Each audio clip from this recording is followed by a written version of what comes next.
Señorita, what's your number? Let me see you like you come from Colombia. Señorita, what's your number? Señorita, what's your number? Let me see you like you come from Colombia. Dans le dernier épisode.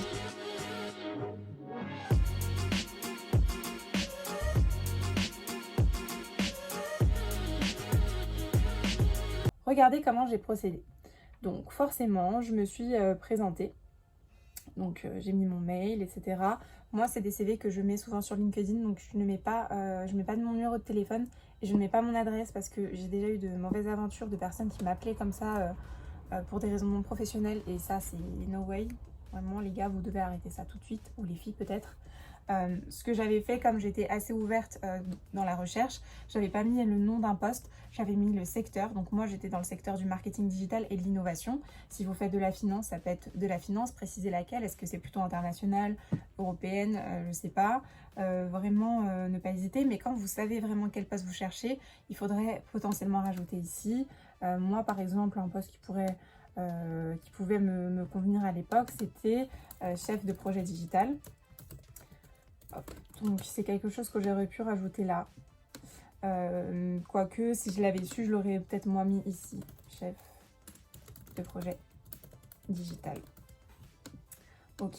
Donc ensuite, ce que je fais, c'est que je commence par mes expériences. Et là, moi j'ai déjà vu l'inverse. Il faut commencer par sa dernière expérience tout en haut. Donc bien mettre le nom du poste. Là c'est pas bon parce que vraiment mon poste il veut rien dire, personne ne le comprend. Et moi ce que je fais, c'est que je mets toujours en dessous où j'ai fait cette expérience. Je précise le contrat parce que j'aime pas mettre alternante en ça. Déjà parce que c'est trop long et que des fois j'ai des noms de postes qui sont déjà longs eux-mêmes. Et puis en plus parce que j'ai l'impression que ça réduit tout de suite son expérience. Alors quand on parle de contrat, c'est différent parce que je parle à des alternants. Souvent on a une charge qui est la même que nos collègues, simplement on est là moins souvent, contrairement à un stage où forcément on a moins de responsabilités, mais en alternance, en tout cas moi dans mon cas j'étais très responsabilisée par mon tuteur qui me faisait totalement confiance, donc j'essaye de, voilà, je mets ne jamais mentir, ne jamais cacher les choses, mais c'est un peu bête, je l'ai mis plus petit, ça choque moins, donc ça va forcément attirer l'attention. Là, en fait, je me rends compte que c'est un brouillon, mais c'est bien, c'est des trucs qu'il ne faut pas faire. Vous vous rendez compte que genre je dis plein de choses à la suite, qu'il n'y a rien qui est mis en avant. Là, le texte que j'ai fait, il n'est pas incroyable. Là, c'est pas mal. Il faut en fait essayer d'utiliser des verbes d'action et derrière mettre un chiffre. Donc, j'ai managé 40 personnes, je sais pas, j'ai vendu dans une boutique pour 1 million d'euros de chiffre d'affaires. Donner un acte, donc un verbe d'action qui va... Enfin, dites-vous que vous n'êtes pas là pour raconter finalement votre vie, mais montrer ce que vous êtes capable de faire. Donc un verbe d'action et un chiffre. Pourquoi un chiffre? Parce que manager 2 personnes, c'est pas pareil qu'en manager 10, etc. Gérer 500 euros de chiffre d'affaires, c'est pas pareil que gérer 10 000 euros, ainsi de suite. Donc n'oubliez pas de mettre des chiffres. C'est un truc qui est aussi important qu'une amie en RH m'avait dit. En fait, imaginez-vous, enfin moi j'avais lu genre quoi, 30 CV, j'étais déjà au bout de ma vie. Imaginez-vous un RH qui enchaîne genre des centaines et des centaines de CV, s'il doit aller calculer les durées de juin à, je sais pas, décembre, mi-décembre 2000, je sais pas quoi, bref, non. En fait, marquez la période pendant laquelle vous avez effectué telle ou telle expérience. Précisez l'année, juste pour qu'ils sachent un peu qu'ils se situent dans le temps, mais mettez à chaque fois la durée. Ici, par exemple, j'ai bien précisé 3 mois en 2017. Peu importe les mois, en fait, on se demande quelle année c'était, combien de temps ça a duré, et puis c'est tout.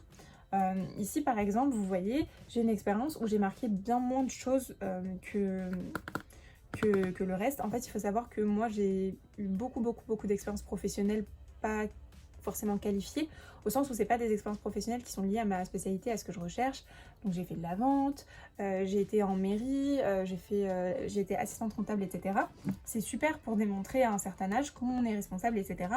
Mais aujourd'hui que je cherche un CDI ou même quand je cherchais une alternance, ça servait pas à ce que je liste tout sur mon CV. C'est pour ça que j'ai marqué mes dernières expériences, j'ai marqué mes 3 dernières expériences les plus impactantes et par exemple celles qui ne concernent pas du tout le digital puisque c'est là que je recherche un poste, j'ai juste mis le truc le plus important, le fait que j'ai managé 40 personnes pendant cette expérience. je sais que j'aurais pu rajouter le chiffre d'affaires de la boutique, etc. Et en fait, j'ai l'impression que je suis brouillon, mais honnêtement, j'ai vu d'autres vidéos de CV. Ma vidéo aura beau être brouillon avec plein de détails, il vaut mieux ça que des vidéos qui durent 3 minutes, qui sont étape 1, étape 2, étape 3, et où ils te répètent tous la même chose. Donc écoutez-moi bien, imaginez que genre je suis votre grande sœur et que je vous donne des conseils. Quand vous mettez quelque chose sur un CV, demandez-vous toujours l'intention qu'il y a derrière. Qu'est-ce que le recruteur peut tirer en fait de cette information-là? Est-ce qu'il y a quelque chose à tirer ou pas? Parce que, comme je disais, en fait, moi j'ai bossé en mairie en tant qu'assistante comptable. Alors honnêtement, dans les métiers que je recherche, il n'y a pas trop de chiffres, à la limite peut-être l'esprit analytique, mais c'était il y a tellement longtemps qu'un recruteur, quand il va avoir cette expérience, il va dire mais cette meuf elle est pas super intelligente en fait, genre elle est pas capable de se dire que je m'en fous. C'est simple en fait, essayez de vous dire est-ce qu'ils en ont quelque chose à faire ou pas. Ce CV il était fait pour être posté sur LinkedIn. Si je l'envoie à des recruteurs, je vais m'assurer qu'il y ait soit un QR code, soit un petit lien super facile pour eux à copier-coller. Si vous voulez en savoir plus, vous allez voir le reste de mon CV. Je ne vais pas vous faire 3 pages de CV, les recruteurs n'apprécient pas pour les juniors. Ensuite, formation. Formation, vu que je voulais raconter ma vie en bas, j'ai dû le faire en 2 parties, mais je vous conseille, si vous pouvez, de le mettre comme je l'ai fait avant, là, en 2 lignes et tout. Du coup, dans les formations, ce qui est très important, donc voilà, vous précisez le nom de votre diplôme, est-ce que vous êtes en train de passer un DUT, une licence, un master. Et ensuite, moi, toujours en bas, je mets le nom de mon école. Je précise les accréditations. Mon école ayant changé de nom, je mettais son ancien nom. Et puis voilà, programme grande école, enfin tous ces trucs-là un petit peu qui sont importants et qui sont souvent demandés par les ressources humaines. Est-ce que ton diplôme d'école de commerce est visé par les... Moi, c'est que je me suis dit que j'allais mettre les matières que j'avais eues et qui pouvaient montrer que j'avais certaines compétences, puisque j'ai pas trop de place dans mon CV pour blablater. Donc je mets un peu, ça je le change selon les postes auxquels je postule pour montrer ce que je sais faire en fait. Derrière, je mets en avant mon échange universitaire à l'étranger. Pareil, de la même manière, je mets les cours qui sont importants pour moi selon le poste qui m'intéresse pour montrer que j'ai telle ou telle compétence. Voilà. Et ensuite, compétences. Donc ça va vraiment dépendre des gens et des postes, pareil. Mais moi, j'ai voulu mettre un petit peu en avant justement d'un côté des compétences un peu génériques, en avant mes outils, mes compétences selon le poste que je recherche, parce que ça m'étonne que toutes les compétences que tu as accumulées dans ta vie, je sais pas quel âge tu as, si tu as 18 ans, 20 ans, 25, mais des fois ça tient pas forcément en une page. Les langues, y en a qui disent qu'il faut mettre niveau A2, A1, je sais pas quoi, sauf qu'en fait, encore une fois, il faut se dire, le recruteur, il n'a pas le temps de réfléchir quand il a 100 CV, lui mettre le niveau A1, A2, je sais pas quoi. Oui, sur le coup, peut-être qu'à chaque fois, il doit réfléchir. Autant lui dire concrètement, je parle un anglais professionnel, courant, voilà. Enfin, ça dépend des écoles, mais moi, pour moi, j'essaie vraiment de me mettre à la place de la personne qui va lire mon CV. Les intérêts, moi, c'est un peu mon fourre-tout parce que j'ai fait de l'entrepreneuriat, j'ai fait de l'associatif. Et à côté de ça, j'ai des événements qui étaient organisés par mon école. Avant, en tout cas, ici, c'est un peu le moment de raconter sa vie, mais toujours quand on peut, un verbe, un chiffre, c'est toujours bien de le faire. Vous voyez ici, j'essaie de le faire sur la présidence d'une asso, le nombre de membres, les montants gérés. Et pour les formations que j'ai dispensées, je veux montrer que je suis capable de dispenser une formation, le nombre de personnes que j'ai formées. Voilà, donc là c'était pour vous montrer un petit peu la structure qu'a un CV de manière générale. Donc qu'est-ce qu'on doit retenir? L'ordre, c'est-à-dire qu'on part toujours du plus récent à l'expérience la plus ancienne et qu'on essaye toujours d'utiliser un verbe de l'action et un chiffre qui soit associé. Il est super important de réfléchir à ce qu'on cherche à expliquer derrière une expérience, derrière chaque mot compte sur un CV, puisque un recruteur, quand il ne comprend pas, il ne va pas aller plus loin, il va stopper, il va dire je n'en ai rien à faire, je passe au suivant. Soignez les fautes d'orthographe, s'il vous plaît. Je suis la reine des fautes d'orthographe, honnêtement, je suis honnête avec vous. Faites-vous relire absolument, il faut que ça ait du sens. Maintenant, je vais passer dans les conseils, on va dire, un peu plus techniques. Donc, technique, le premier n'est pas vraiment technique, c'est pour vous dire, je sais que certains d'entre vous regardent cette vidéo et qui se disent mais moi j'ai pas d'expérience, enfin c'est marrant de me montrer un CV comme ça mais je n'ai aucune expérience. Aujourd'hui c'est à vous d'être un petit peu créatif et de transformer votre babysitting l'été en quelque chose d'incroyable qui va démontrer de votre responsabilité. Derrière chaque action que vous avez entreprise d'une manière ou d'une autre, il y a une qualité que vous pouvez mettre en avant et c'est à vous de le rechercher. Donc est-ce que, je sais pas, vous vous amusez à mixer pendant les anniversaires? Ça peut montrer justement que vous savez faire de l'événementiel, que vous avez certains skills, que vous êtes autodidacte, que vous aimez apprendre par vous-même. Si vous avez plusieurs animaux aussi, c'est peut-être une façon de dire que vous êtes responsable, que vous savez faire du multitask. Franchement, il faut vraiment réfléchir et essayer d'être créatif. Mais là-dessus, moi je suis trop créative pour ça. Donc honnêtement, si jamais vous êtes en galère ou quoi, vous savez pas quoi mettre par rapport à vos expériences, envoyez-moi un petit DM, je vais vous aider, il n'y a pas de souci, ça va me prendre 10 minutes, je vais vous donner mes idées et puis voilà, mais toujours réfléchir, qu'est-ce qu'on veut mettre derrière. Ensuite, de manière technique, je voulais vous parler un peu de, comment on dit, c'est pas une rumeur, mais en gros, normalement, les boîtes ont dans leur service RH ou font appel à des prestataires qui leur permettent de faire un tri de CV. Comment a lieu le tri? Chaque offre d'emploi est liée à des mots-clés. Des mots-clés qui sont liés parfois aux compétences, donc ça peut être des compétences de soft skills ou de hard skills. Les soft skills, je commence par les hard skills. Les hard skills, c'est dire par exemple, voilà, moi je maîtrise ce langage informatique, je sais faire des sites internet, je maîtrise les compétences de marketing, je sais faire de la veille concurrentielle, je maîtrise la compétence de l'anglais par exemple, je sais parler anglais. Maintenant, il y a les soft skills. Les soft skills, je vous en ai un peu parlé sans que vous vous rendiez compte pendant cette vidéo, c'est quand je vous disais est-ce que vous êtes responsable.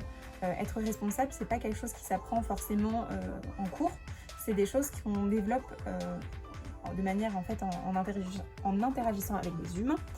Ça peut être le fait que vous ayez un bon esprit d'équipe, le fait que vous soyez patient, que vous soyez généreux, que vous soyez à l'écoute. Donc il y a énormément de soft skills, je vous mettrai en barre d'infos un peu les listes des soft skills les plus recherchées pour 2020 ou celles en général à laquelle vous ne pensiez pas forcément. Et n'hésitez pas à puiser là-dedans. Aujourd'hui, les entreprises cherchent de plus en plus des personnes qui n'ont pas seulement des compétences concrètes. Enfin, ils vont peut-être aller plutôt vers une personne qui a de bons soft skills et qui est sympathique, qui pourrait s'entendre avec l'équipe, même si elle est un petit peu moins compétente qu'une autre qui est très très compétente mais qui va être alors froid et distant. Ça peut convenir, hein. Je dis pas que toutes les personnes froides et distantes ne trouveront jamais de boulot. Je dis que les soft skills aujourd'hui font la différence, donc n'hésitez pas à en jouer. Et la rumeur dit que le petit robot qui scrolle les mots-clés dans les CV, potentiellement que si on écrit nos mots-clés en blanc, donc mettons là, je vais prendre du texte. D'ailleurs, si vous voulez que je vous présente un petit canevas, en général vous me faites signe, mais normalement c'est trop facile à utiliser. Donc par exemple, peut-être que moi, je n'ai pas pu dire que j'avais un bon esprit d'équipe parce que ça paraissait un peu trop gros, on va dire, et que je n'avais pas où le placer. Et bien, hop, j'écris esprit d'équipe, je peux le mettre en petit et je le mets en blanc. Donc il paraît que les robots, quand ils scrollent votre PDF, ils peuvent trouver ce petit texte caché et que ça peut faire la différence. Donc voilà, n'oubliez pas de penser à ça, on ne sait jamais, on n'a rien à perdre, c'est quelques mots qu'on peut placer qui sont liés avec l'offre d'emploi. Voilà, moi mon dernier tip de cette vidéo c'est de vous dire pourquoi pas prendre le temps quand il y a des postes qui vous tiennent vraiment à cœur d'aller, enfin moi c'est ce que je fais, aujourd'hui honnêtement je ne postule qu'à des entreprises qui me tiennent vraiment à cœur, mais ce que je fais du coup c'est que par exemple si je postule, je sais pas, pour LinkedIn, bah forcément si je postule pour LinkedIn je vais plutôt changer les couleurs, donc là je le fais très mal, hein. J'irais plutôt prendre le logo, mais je sais pas, peut-être que j'écrirai en bleu foncé pour leur montrer que j'ai personnalisé ça. Enfin là c'est un petit peu moche en bleu foncé, mais vous avez compris. Par exemple si c'est pour Carrefour, j'hésiterai pas à mettre du rouge et du bleu. Enfin là c'est moche, mais vous avez compris. Essayez de personnaliser au maximum, de montrer que ce CV, cette lettre de motivation est fait pour eux. Et d'ailleurs, dites-moi si vous avez d'autres questions qui vous viennent, d'autres tips. N'hésitez pas à liker cette vidéo et la partager. Et puis si jamais vous voulez une vidéo directement sur les lettres de motivation, parce que j'ai un rapport lettres de motivation qui est très différent, je pense que vous ne verrez pas deux vidéos de lettres de motivation comme celle-ci, puisque je ne fais pas de lettres de motivation. Voilà. Enfin si j'en fais, mais quand c'est vraiment obligé, je vous montrerai pourquoi j'ai trouvé un autre format que je préfère et qui pour moi est beaucoup mieux. Et ben vous me faites signe. Honnêtement, vous me faites signe, ça me fait vraiment plaisir de faire cette vidéo aujourd'hui parce que j'aurais adoré tomber là-dessus il y a quelques années. Il y a des choses que je découvre à mon âge, genre je sais pas, si tard. Pourquoi personne ne le dit? peut-être parce que comme moi, ils n'avaient pas envie que tout le monde reprenne leur modèle sur Canva. Je pense pas. Je pense qu'on a l'impression que tout le monde sait certaines choses, il y a des choses qui nous paraissent évidentes. Et je pense que c'est super important aujourd'hui de compter les uns sur les autres et se conseiller, se pousser vers le haut, surtout en ces temps très particuliers. Donc voilà, si vous êtes en recherche de stage ou d'alternance, je vous souhaite vraiment bonne chance. Ça va bien se passer, tout va bien aller. Il suffit d'être persévérant et ça c'est super important. On ne lâche pas l'affaire et on teste plein de choses différentes. Moi je reviendrai avec une vidéo sur LinkedIn parce que faire un beau CV c'est bien, mais si on ne sait pas comment le mettre en avant, ça ne sert à rien. Donc voilà, vous me faites signe, à très vite.